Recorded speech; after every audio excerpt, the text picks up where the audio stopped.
आदमी मर जाए तो शमशान में फूंक आते हो, जानवर मार के लाते हो तो बड़े चाव से खाते हो। पेट को शमशान बना दिया है, मुर्दा तो जला के घर से बाहर कर देते हो, एक दिन भी घर में नहीं रखते। उसके कपड़े, उसका बिस्तर तक फेंक देते हो। कल तक गले लगाने वाला शरीर मरते ही तुम्हें अशुद्ध और अपवित्र लगने लगता है। अरे मूर्खों, क्यों तुरंत आग के हवाले कर देते हो? क्योंकि तुम जानते हो कि यह मृत शरीर अब घर में रखा नहीं जा सकता।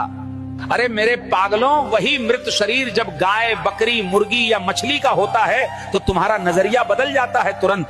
तब तुम उसे घर लाकर मसालों में लपेटकर, पकाकर और बड़े शौक से प्लेट में सजाकर दावत मानते हो। इंसान की लाश तुम्हें अपवित्र लगती है, लेकिन जानवर की लाश तुम्हें स्वादिष्ट लगती है। इसमें कैसा अंधापन और विरोधाभास है। अरे मूर्खों, दोनों में फर्क क्या है? दोनों कभी जीवित थे, दोनों सांस लेते थे, दोनों दर्द और पीड़ा पूरी तरह से महसूस करते थे।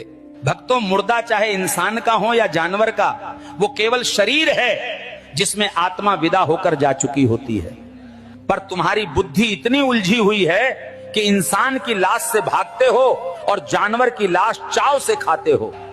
अरे मेरे पागलों, सोचो, अगर किसी दिन तुम्हें घर में इंसान की लाश बनाकर परोसी जाए तो क्या तुम खा पाओगे? नहीं ना।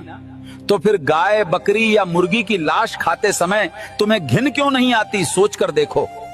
केवल इसलिए कि उसे भोजन कहकर तुम अपने मन और जमीर को धोखा देते हो और खुद को झूठा संतोष दे देते हो। तुमने रसोई घर को मंदिर बनाने के बजाय शमशान बना दिया है। जहां भगवान का भोग होना चाहिए वहां शव पकते हैं।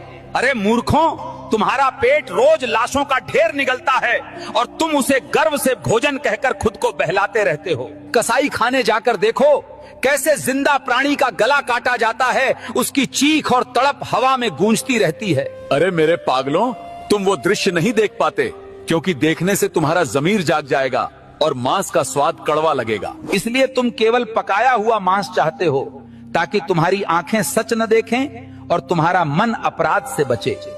जिस मृत शरीर को तुम घर में एक दिन नहीं रखते, वैसा ही शरीर रोज घर लाकर तुम चाव से पकाते हो। सोचो, स्वाद की लालच में तुमने अपने जीवन को कब्रिस्तान और अपने पेट को शमशान बना दिया है पूरी तरह। तो मेरे पागलों, जिन्हें प्रवचन अच्छा लगे वो सबको बांटो, वीडियो शेयर करो और कसम से केला खाकर चैनल सब्सक्राइब करो।